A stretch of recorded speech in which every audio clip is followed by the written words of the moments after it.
사람은 빵만으로 살지 않고 하느님의 입에서 나오는 모든 말씀으로 산다.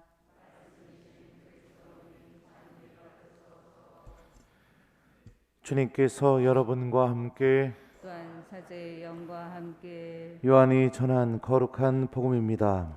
주님 영광 받으소서. 그때 예수님께서는 갈릴레아를 돌아다니셨다. 유다인들이 당신을 죽이려고 하였으므로 유다에서는 돌아다니기를 원하지 않으셨던 것이다. 마침 유다인들의 초막절이 가까웠다. 형제들이 축제를 지내러 올라가고 난 뒤에 예수님께서도 올라가셨다. 그러나 드러나지 않게 남몰래 올라가셨다. 예루살렘 주민들 가운데 몇 사람이 말하였다. 그들이 죽이려고 하는 이가 저 사람 아닙니까? 그런데 보십시오. 저 사람이 드러내놓고 이야기하는데 그들은 아무 말도 하지 못합니다. 최고의회 의원들이 정말 저 사람을 메시아로 알고 있는 것은 아닐까요? 그러나 메시아께서 오실 때에는 그분이 어디에서 오시는지 아무도 알지 못할 터인데 우리는 저 사람이 어디에서 왔는지 알고 있지 않습니까? 그래서 예수님께서는 성전에서 가르치시며 큰 소리로 말씀하셨다. 너희는 나를 알고 또 내가 어디에서 왔는지 알고 있다. 그러나 나는 나 스스로 온 것이 아니다. 나를 보내신 분은 참되신데 너희는 그분을 알지 못한다. 나는 그분을 안다. 내가 그분에게서 왔고 그분께서 나를 보내셨기 때문이다. 그러자 그들은 예수님을 잡으려고 하였지만 그분께 손을 대는 자는 아무도 없었다. 그분의 때가 아직 오지 않았기 때문이다. 주님의 말씀입니다. 그리스도님 찬미합니다. 오소서 성령님, 우리는 저 사람이 어디에서 왔는지 알고 있지 않습니까? 안녕하세요. 공부를 마치고 오랜 시간 만에 한국에 귀국하게 되었을 때 주변에서 제 동창 신부님들이 너는 분명히 신학교로 발령 날 거야 이렇게 저한테 얘기를 많이 해줬습니다. 그래서 저도 신학교를 갈 줄 알았어요. 그런데 인사 발령이 딱 나고 난 뒤에 보니까 대전 변두리에 있는 작은 본당으로 이렇게 인사 발령이 났습니다. 처음에 인사 발령을 받고 나서 주변 신부님들이 전화를 이렇게 많이 해주셨습니다. 가난한 본당에 가게 되었으니 힘을 좀 내라고, 가서 교우들 좀 이렇게 많이 희망을 가질 수 있게 해주라고 그런 격려 전화도 받았고, 또 동창 신부님들은 어려운 본당 가서 어떡하냐고, 로마에서도 공부하면서 고생했었는데 또 어려운 데 가게 되었다고 힘내라고 이렇게 격려도 이렇게 해주시고 그랬어요. 그래서 저는 그곳이 정말로 힘든 곳인 줄 알았습니다. 주변에서 하도 그런 이야기를 하길래. 그래서 마음을 단단히 먹고 이렇게 부임을 했었는데, 첫 임지에서 5년 동안 사목을 해보고 난 뒤에 하나님께 정말로 감사를 드렸습니다. 저를 첫 임지를 신학교로 보내지 않으시고 가난한 본당 신부로 보내주신 거에 대해서 얼마나 감사드렸는지 모릅니다. 가난했기 때문에 그 가난함을 이겨내려고 사제가 가만히 있으면 안 되는 본당이었습니다. 냉담자들 찾아다니고 또 만나고 타이르고, 미사에 안 나오는 교우들이 있으면 한 달에 한 번씩 점검해가지고 전화하고, 자매님 왜 요즘 안 보입니까? 보고 싶어요. 이렇게 다가갈 수밖에 없는 그런 본당. 그러다 보니 교우들과 정말로 정도 들고 또 마음도 나누게 되게 되고, 함께 웃고 우는 사람이 바로 본당 사제가 그런 사람이구나, 그런 것들을 이렇게 하나씩 하나씩 그 본당에서 배웠습니다. 그래서 여기서도 그렇게 할 거라고 기대하지 마세요. 교우들이 또 사제를 얼마나 사랑하는지도 그곳에서 알게 되었습니다.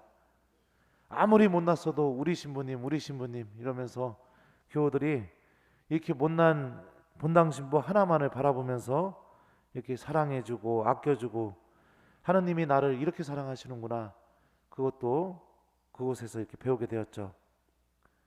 사제는 교우들에게 희망을 주는 사람이고 하느님께서 교우들을 절대로 잊지 않으신다는 사실을 전해주는 사람이고, 또 하느님께서 아무리 내가 못 산다 하더라도 못났다 하더라도 그런 나와 함께 계시다는 사실을 교우들에게 알려줘서 교우들이 미사 때마다 희망을 갖고 다시 힘을 얻을 수 있게 만들어주는 사람이 바로 본당 신부다, 그런 것도 배우게 되었습니다.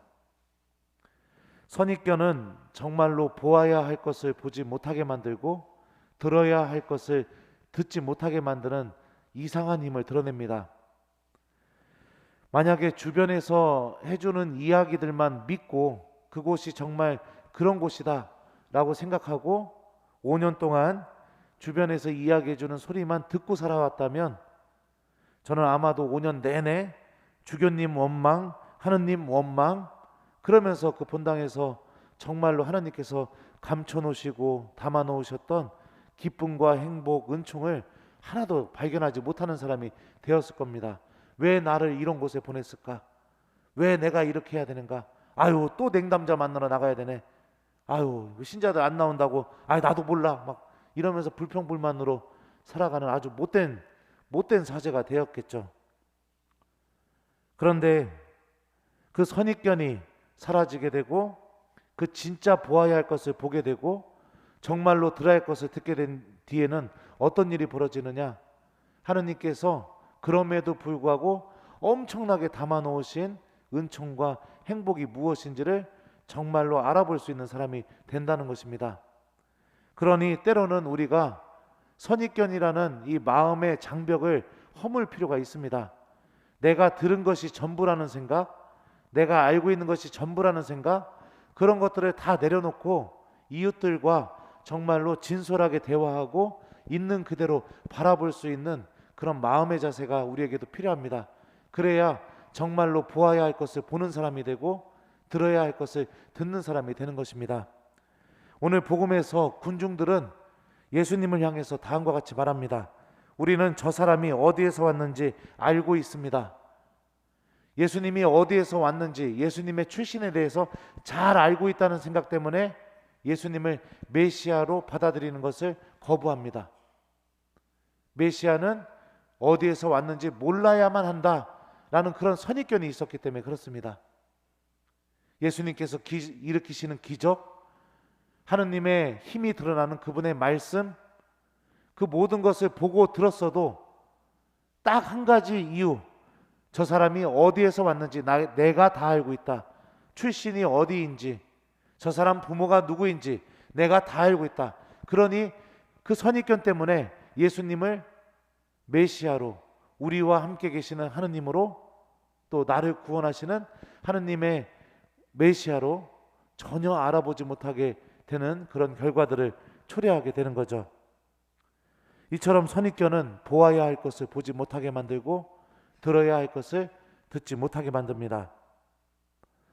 오늘 하루만큼은 우리 모두가 한번 선입견을 좀 내려놨으면 좋겠습니다. 그냥 이유 없이 미워 보이는 자매, 그냥 이유 없이 친해지고 싶지 않은 형제, 그리고 그냥 내가 생각할 때는 신앙생활은 이 정도까지만 하면 된다는 생각들, 이런 거 다 내려놓고 우리가 이웃들을 만날 때도 순수하게 정말로 보아야 할 것을 보는 사람, 들어야 할 것을 듣는 사람, 하나님과의 관계에서도 이 정도만 했으면 끝이다, 이게 아니라 내가 마음 안에서부터 하나님을 찾으려는 마음의 목소리를 듣고 그걸 그대로 실천하는 그런 오늘 하루를 보내보면 어떨까, 그런 생각이 듭니다. 우리 마음의 장벽, 우리 마음의 색안경, 이 모든 것을 좀 오늘 하루만큼은 내려놓고 순수하게 이웃들을 만나고 또 하느님을 만나는 그분의 자녀가 되었으면 좋겠습니다. 숙제는요, 오늘 선입견을 버리는 거, 이게 숙제입니다. 누구를 만나시던 또 하느님과 내가 어떻게 관계를 맺으시던 오늘 좀 내가 정해놓은 마음의 틀, 생각, 색안경 이런 것 좀 내려놓고 순수하게 있는 그대로 만나고 보고 듣고 함께 시간을 보내는 그런 오늘 하루를 보내봤으면 좋겠습니다. 우리는 저 사람이 어디에서 왔는지 알고 있습니다. 아멘.